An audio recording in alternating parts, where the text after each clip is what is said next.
ಸರ್ಕಾರಿ ನೌಕರರ ಸಂಘದ ಚುನಾವಣೆ ವಿಷಯಕ್ಕೆ ಸಂಬಂಧಿಸಿದಂತೆ ಸರ್ಕಾರದ ಮೇಲೆ ಆಧಾರರಹಿತ ಆರೋಪ ಮಾಡಿದ ಹಗರಿಬೊಮ್ಮನಹಳ್ಳಿ ತಾಲೂಕಿನ ದೈಹಿಕ ಶಿಕ್ಷಕರಾದ ಶ್ರೀ ಎಂಪಿಎಂ ಮಂಜುನಾಥ್ ಇವರ ವಿರುದ್ಧ ಶಿಸ್ತು ಕ್ರಮ ಕೈಗೊಳ್ಳಬೇಕು. ವಿಜಯನಗರ ಜಿಲ್ಲೆ ಹಗರಿಬೊಮ್ಮನಹಳ್ಳಿ ಗಂಗಾವತಿ ಭೀಮಪ್ಪನವರ ಪದವಿ ಪೂರ್ವ ಕಾಲೇಜು ಪ್ರೌಢಶಾಲಾ ವಿಭಾಗದ ದೈಹಿಕ ಶಿಕ್ಷಕರು ಹಾಗೂ ಹಗರಿಬೊಮ್ಮನಹಳ್ಳಿ ತಾಲೂಕು ಸರ್ಕಾರಿ ನೌಕರರ ಸಂಘದ ಅಧ್ಯಕ್ಷರಾದ ಶ್ರೀ ಎಂಪಿಎಂ ಮಂಜುನಾಥ್ ಎಂಬುವವರು ಕರ್ನಾಟಕ ರಾಜ್ಯ ಸರ್ಕಾರಿ ನೌಕರರ ಸಂಘದ ಚುನಾವಣಾ ವಿಷಯವನ್ನ ಮಾಧ್ಯಮಗಳಿಂದ ಮುಂದೆ ಮಾತನಾಡುತ್ತಾ ಸರ್ಕಾರದ ಹಣದ ಆಮಿಷ ಮತ್ತು ಒತ್ತಡಗಳನ್ನು ಮೀರಿ ಷಡಾಕ್ಷರಿ ಅವರು ಗೆದ್ದಿದ್ದಾರೆ ಎಂದು ಮಾತನಾಡಿದ್ದಾರೆ. ಇವರು ಒಬ್ಬ ಸರ್ಕಾರಿ ಸೇವಾ ನಿಯಮಾವಳಿಗಳಿಗೆ ಒಳಪಟ್ಟ ಸರ್ಕಾರದ ನೌಕರರಾಗಿದ್ದು ತಮ್ಮ ವ್ಯಾಪ್ತಿ ಮೀರಿ ಸರ್ಕಾರದ ಮೇಲೆ ಆಧಾರರಹಿತ ಆರೋಪ ಮಾಡಿದ್ದಾರೆ. ಇವರ ವರ್ತನೆಯು ರಾಜಕಾರಣಿಗಳಂತೆ ಇದ್ದು ಸರ್ಕಾರಿ ನೌಕರರಿಗೆ ತಕ್ಕದ್ದಲ್ಲದ ರೀತಿಯಲ್ಲಿ ವರ್ತಿಸುತ್ತಿರುವ ಇವರ ಮೇಲೆ ಸೂಕ್ತ ಕ್ರಮ ಕೈಗೊಳ್ಳಬೇಕು. ಸೋಮಶೇಖರ್ ಬಣ್ಣದ ಮನಿ ಜಿಲ್ಲಾಧ್ಯಕ್ಷರು, ಕರ್ನಾಟಕ ಪ್ರದೇಶ ಕಾಂಗ್ರೆಸ್ ಸಮಿತಿ ಪರಿಶಿಷ್ಟ ಜಾತಿ ವಿಭಾಗ ಉಪನಿರ್ದೇಶಕರು, ಶಾಲಾ ಶಿಕ್ಷಣ ಹಾಗೂ ಸಾಕ್ಷರತಾ ಇಲಾಖೆಯವರಿಗೆ ಮನವಿ ಪತ್ರವನ್ನ ಸಲ್ಲಿಸಿದರು. ಮಾಲ್ತೇಶ್ ಶೆಟ್ಟರ್, ತಾಲೂಕು ವರದಿಗಾರ, ಕಿಷ್ಕಿಂಧ ಟಿವಿ. ಸರ್ಕಾರಿ ನೌಕರರಿಗೆ ಸಂಬಂಧಪಟ್ಟಂತೆ ನಾವು ಏನು ದೂರನ್ನು ನೀಡಿದ್ದೀರಿ, ಆ ದೂರನ್ನು ನಮ್ಮ ಕಚೇರಿಯ ಉಪನಿರ್ದೇಶಕರಾಗಿರ್ತಕ್ಕಂಥ ಶ್ರೀ ನಿರ್ದೇಶಕರಿಗೆ ನಾನು ಇದನ್ನು ಗಮನಕ್ಕೆ ತರ್ತೇನೆ. ಅಂದ್ಬಿಟ್ಟು ಅವ್ರಿಗೆ ಸೂಕ್ತ ಕ್ರಮ ವಹಿಸೋದಕ್ಕೆ ಮುಂದಿನ ಕ್ರಮ ಅವರು ಕೈಗೊಳ್ತಾರೆ ಅಂತೇಳಿ ನಮಗೆ ಈ ಮೂಲಕ ಥ್ಯಾಂಕ್ ಯು ಇರಬೇಕು.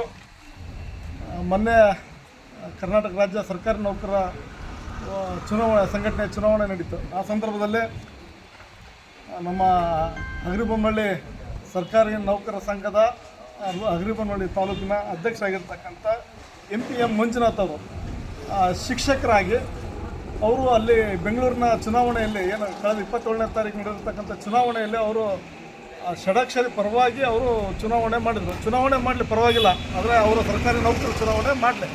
ಆದರೆ ಆ ಚುನಾವಣೆ ಸಂದರ್ಭದಲ್ಲಿ ಗೆದ್ದಂಥ ಸಂದರ್ಭದಲ್ಲಿ ಷಡಾಕ್ಷರಿ ಅವರು ಗೆಲ್ಲಿತಾರೆ. ಆ ಗೆದ್ದಂಥ ಸಂದರ್ಭದಲ್ಲಿ ಅವರು ಸರ್ಕಾರಕ್ಕೆ ಅಗೌರವ ಆಗುವ ರೀತಿಯಲ್ಲಿ ಮತ್ತು ಸರ್ಕಾರದ ಒಬ್ಬ ಸರ್ಕಾರಿ ನೌಕರರಾಗಿ ಅವರು ಸರ್ಕಾರಕ್ಕೆ ಏನೋ ದುಡ್ಡಿನ ಆಮಿಷ ಒಡ್ಡಿ ಇಡೀ ಸರ್ಕಾರವೇ ನಮ್ಮ ಸೋಲಿಗೆ ಇದಾಗಿದ್ದರು. ಹಾಗಾಗಿ ನಾವು ಸೋಲಿಲ್ಲ, ನಾವು ಸರ್ಕಾರಕ್ಕೆ ಶೆಡ್ ಹೊಡೆದು ಗೆದ್ವಿ ಅನ್ನೋ ರೀತಿಯಲ್ಲಿ ಅವರು ಮಾತಾಡಿ ಸರ್ಕಾರಕ್ಕೆ ಮುಜುಗರ ಆಗುವ ರೀತಿಯಲ್ಲಿ ಅವರು ಮಾತನಾಡಿದ್ದಾರೆ. ಹಾಗಾಗಿ ಅವರನ್ನು ಯಾವುದೇ ಕಾರಣಕ್ಕೂ ತಕ್ಷಣವೇ ಅವರನ್ನು ಸೇವೆಯಿಂದ ವಜಾಗೊಳಿಸಬೇಕು ಮತ್ತು ಇದಕ್ಕೆ ಸಂಬಂಧಪಟ್ಟಂಗೆ ಸಮಗ್ರ ತನಿಖೆ ನಡೆಸಬೇಕಂತೇಳಿ ಈ ಮೂಲಕ ನಾನು ಈ ಅವರ ಉಪನಿರ್ದೇಶಕರ ಕಚೇರಿಗೆ ಬಂದು ಇವತ್ತು ಮನವಿ ಕೊಟ್ಟು ಅವರನ್ನು ಒತ್ತಾಯಿಸ್ತೇವೆ. ಮತ್ತು ಈ ಕೂಡಲೇ ರಾಜ್ಯ ಸರ್ಕಾರವೂ ಸಹ ಅವರ ವಿರುದ್ಧ ಸೂಕ್ತ ಕಾನೂನು ಕ್ರಮ ಕೈಗೊಂಡು ಅವರ ಸೇವೆಯಿಂದ ವಜಾಗೊಳಿಸಬೇಕಂತೇಳಿ ನಾನು ಕರ್ನಾಟಕ ಪ್ರದೇಶ ಕಾಂಗ್ರೆಸ್ ಸಮಿತಿಯ ವಿಜಯನಗರ ಜಿಲ್ಲಾ ಪರಿಶಿಷ್ಟ ಜಾತಿ ವಿಭಾಗದ ಅಧ್ಯಕ್ಷನಾಗಿ ನಾನು ಮನವಿಯನ್ನು ಮಾಡ್ತೇನೆ. ಶಿಶುಪಾಲನ ರಜೆ ಅಂತಕ್ಕಂಥದ್ದು ಮತ್ತು ನಗದು ರಹಿತ ಚಿಕಿತ್ಸೆ ಅಂತಕ್ಕಂಥದ್ದನ್ನು ಮಾಡಿದ್ದಾರೆ. 100ಕ್ಕೂ ಹೆಚ್ಚು ಸರ್ಕಾರಿ ಆದೇಶಗಳನ್ನು ಮಾಡಿಸಿದ್ದಾರೆ. ಇವತ್ತು ಷಡಾಕ್ಷರಿ ಅವರ ಗೆಲುವು ಅಂತರ ಕಡಿಮೆ ಇರ್ಬೋದು, ಯಾಕಂತ ಹೇಳಿದ್ರೆ ಸರ್ಕಾರ ಕೂಡ ಅವರನ್ನ ಸೋಲಿಸಬೇಕು ಅಂತಕ್ಕಂಥ ನಿಟ್ಟಿನಲ್ಲಿ ಒತ್ತಡವನ್ನು ಹಾಕಿದ್ರು. ಬೆಳಿಗ್ಗೆ ನಾವು ಓಟ್ ಹಾಕಕ್ಕೆ ಬಂದಾಗ ಇಲ್ಲಿ ಪರಿಸ್ಥಿತಿ ನೋಡಿದ್ರೆ ನಮಗೆ ಭಯ ಆಗ್ತಿತ್ತು. ಓಟ್ ಹಾಕಕ್ಕೆ ನಾವು ದೂರದ 300-400 ಕಿಲೋಮೀಟರ್ ಬೆಂಗಳೂರಿಗೆ ಬಂದಾಗ ಬೌನ್ಸರ್ಸು, ಇಲ್ಲೆಲ್ಲ ಪೊಲೀಸು, ವೋಟರು, ಈ ವಾತಾವರಣ ನಿರ್ಮಾಣ ಆಗಿದ್ದ ಮಧ್ಯನೂ ಷಡಾಕ್ಷರಿ ಅವರು ಗೆದ್ದಿದ್ದಾರೆ ಅಂತಂದ್ರೆ ಅದು ಅವರ ಸಾಮಾಜಿಕ ಮತ್ತು ಕೆಲಸ ಮಾಡ್ತಕ್ಕಂಥ ನಿಲುವು ಅಂತಕ್ಕಂಥದ್ದು ನಾವು ಹೇಳ್ತೀವಿ ಸರ್. ನಮ್ಮ ವಿಜಯನಗರ ಜಿಲ್ಲಾಧ್ಯಕ್ಷರು ಮಲ್ಲಿಕಾರ್ಜುನ ಗೌಡರು ನಮ್ಮ ಜೊತೆಗಿದ್ದಾರೆ ಸರ್. ಇವತ್ತು ನಮ್ಮ ಖಜಾಂಚಿ ಆಗಿರ್ತಕ್ಕಂಥ ನಾಗರಾಜ್ ಜುಮ್ಮಣ್ಣವರು ಅವರ ಜೊತೆಗಿರ್ತಕ್ಕಂಥವ್ರು ಅತ್ಯಲ್ಪ ಮತದಿಂದ ಅವರು ಪರಾಭವಗೊಂಡಿದ್ದಾರೆ. ಆದ್ರೂ ಕೂಡ ಮತ್ತೊಮ್ಮೆ ನೌಕರರ ಕಣ್ಮಣಿ, ಸದಾ ಪಾದರಸದಂತೆ ಕೆಲಸ ಮಾಡತಕ್ಕಂಥ ಷಡಾಕ್ಷರಿ ಅವರು ರಾಜ್ಯಾಧ್ಯಕ್ಷರಾಗಿರೋದು ನಮ್ಮೆಲ್ಲ ನೌಕರರಿಗೆ ತುಂಬಾ ಹೆಮ್ಮೆ ಇದೆ.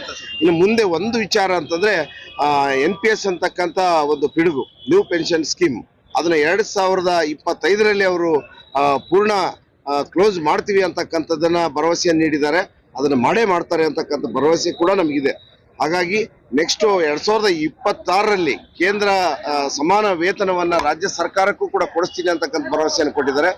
ಷಡಾಕ್ಷರಿ ಅವರು ಏನು ಹೇಳ್ತಾರೆ ಅದನ್ನೇ ಮಾಡ್ತಾರೆ. ಆ ನಿಟ್ಟಿನಲ್ಲಿ ಇವತ್ತು ಅವ್ರು ಗೆದ್ದಿದ್ದಾರೆ. ಎಷ್ಟೇ ಸರ್ಕಾರದ ಹಣದ ಒತ್ತಡ ಆಮಿಷ ಇದ್ರೂ ಕೂಡ ಇವತ್ತು ಗೆಲ್ತಾರೆ ಅಂತಂದ್ರೆ ನೌಕರ ಪರವಾಗಿರ್ತಕ್ಕಂಥ ಅವರ ಕಾಳಜಿ ಅಂತ ನಾನು ಹೇಳಕ್ ಬಯಸ್ತೇನೆ. ನಾನು ಎಂಪಿಎಂ ಮಂಜುನಾಥ್ ಅಂತ ಹಗರಿಬೊಮ್ಮನಹಳ್ಳಿ ತಾಲೂಕು ಅಧ್ಯಕ್ಷ ಸರ್. ಈಗ ಅಂಶಗಳನ್ನ ಅವ್ರು ಹೇಳಿದ್ದಾರೆ.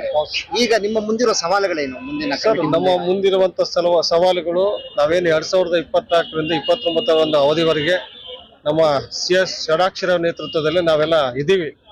ಈ ದಿವಸ ನಿಜವಾಗ್ಲೂ ಕೂಡ ವಿಜೃಂಭಣೆ ದಿವಸ ಆಗಿದೆ. ನಿಮ್ಮ ಒಂದು ಗೆಲುವು ಷಡಾಕ್ಷರ ಗೆಲುವು ಅಂತೇಳಿ ಮೊಟ್ಟ ಮೊದಲನೇದಾಗಿ ನಾನು ತಮಗೆಲ್ಲ ಅಭಿನಂದನೆಗಳು ಸಲ್ಲಿಸ್ತೇನೆ.